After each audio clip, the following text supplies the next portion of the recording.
El libro de Hechos.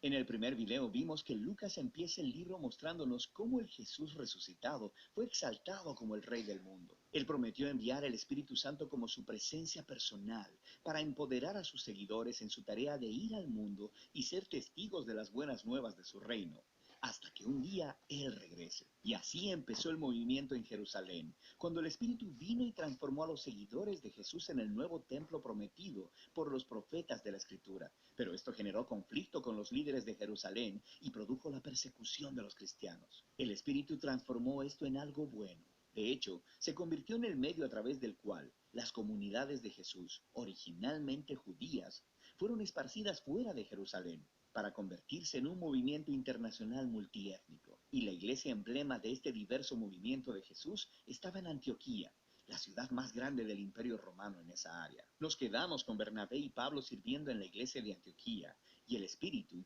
mueve a la iglesia a enviarles en un viaje misionero, lo que abre toda una nueva sección en el libro. Las historias de Pablo y sus colaboradores viajando a diferentes ciudades en el Imperio Romano, anunciando las buenas nuevas de que Jesús es Rey. La primera misión es al interior de lo que se conoce como Asia Menor, que se encuentra en la Turquía moderna, y termina con una reunión importante de los apóstoles de vuelta en Jerusalén. La segunda misión es a través de Asia Menor y luego hacia la antigua Grecia. La tercera misión es a través de ese mismo territorio y concluye con el viaje de Pablo de vuelta a Jerusalén. Ahora, al contar todas estas historias, Lucas ha resaltado un número de temas importantes por medio de la repetición. Primero tenemos la misión continua a Israel. Cuando Pablo entra a una nueva ciudad, él siempre va primero a la sinagoga judía para compartir acerca del Rey Jesús resucitado y de cómo Él está formando una nueva y multiétnica familia de Dios. La mayoría de las veces, muchas personas reconocen a Jesús como el Mesías, pero algunos se oponen a Pablo. A veces hasta lo expulsan de la ciudad como a un peligroso rebelde que se opone a la Torá y a la tradición judía. Y esta tensión culmina después del primer viaje, llevando a un concilio en Jerusalén. Pablo descubre que hay algunos cristianos judíos en Antioquía que están diciendo que a menos que las personas no judías se hagan judías, practicando la circuncisión, el día de reposo y obedeciendo las leyes de comida kosher, no pueden ser parte de la familia de Jesús. Pero Pablo y Bernabé están en profundo desacuerdo y llevan el debate al concilio de líderes en Jerusalén. Entonces ahí, Pedro, Pablo y Santiago, el hermano de Jesús, mostraron a partir de las Escrituras y de su experiencia que el plan de Dios siempre fue incluir a las naciones gentiles en su pueblo del pacto. Así que ellos escriben una carta pidiendo a los cristianos no judíos que dejen de participar en los sacrificios paganos del templo, pero no les requieren que adopten una identidad étnica judía o que obedezcan las leyes de la Torá. Esta decisión fue completamente revolucionaria para la historia del movimiento de Jesús. Jesús es el Mesías judío, pero también es el Rey resucitado de todas las naciones. Así que ya la membresía dentro de su pueblo no se basa en la identidad étnica o en seguir las leyes de la Torá. Simplemente se basa en confiar en Jesús y seguir sus enseñanzas.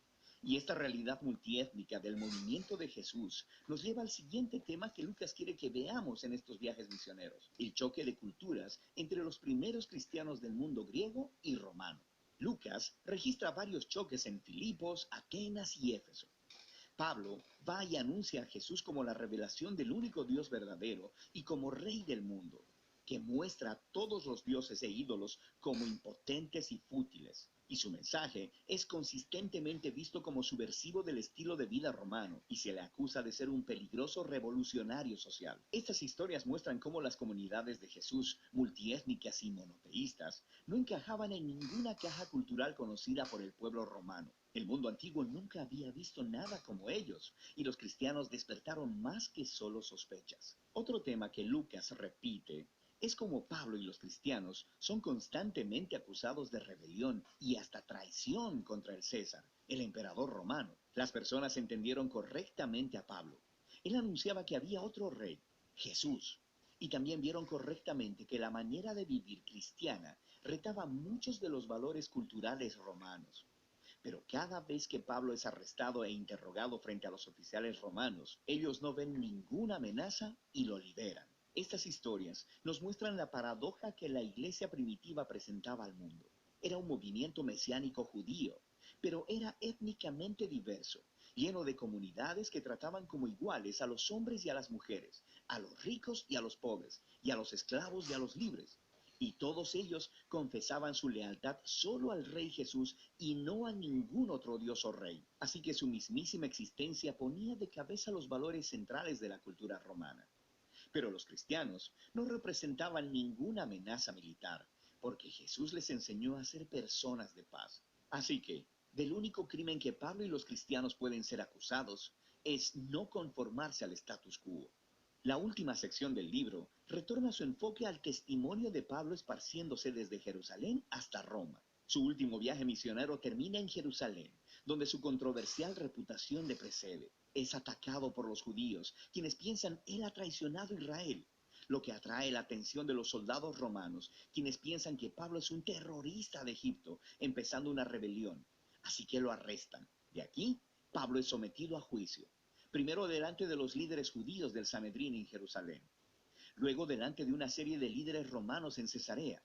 Allí está el gobernador Félix, quien remite el caso de Pablo al siguiente gobernador, Festo, quien eventualmente trae a Pablo delante del rey Agripa. Él termina en prisión durante años, aunque los cargos en ninguno de los tribunales fueron probados, porque lo que estaba haciendo era anunciando su esperanza en la resurrección que ha sido cumplida en el Rey Jesús. Esto difícilmente puede ser probado como un crimen, pero a este punto, el sistema legal romano no puede simplemente liberarlo.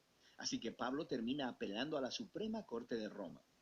Ahora, uno podría pensar que todo este tiempo en prisión sería un contratiempo, porque su pasión es andar por los caminos iniciando nuevas comunidades de Jesús. Pero en este libro, el Espíritu orquesta todo para bien. Así que el encarcelamiento le da a Pablo tiempo para escribir sus cartas apostólicas más importantes, y estas se convierten en la forma en que su legado misionero continuará por mucho tiempo después de su muerte. Eventualmente Pablo es transferido a una prisión en Roma, y después de un aterrador viaje a través del Mediterráneo donde casi muere, Pablo termina en arresto domiciliario en Roma, esperando su retardado juicio. De manera que en una casa bastante bonita, es capaz de ser anfitrión de reuniones regulares que alcanzan a judíos y gentiles. Y las últimas palabras del libro son acerca de cómo Pablo está anunciando el reino de Dios y enseñando con denuedo todo acerca del Señor Jesús, el Mesías, sin ningún impedimento.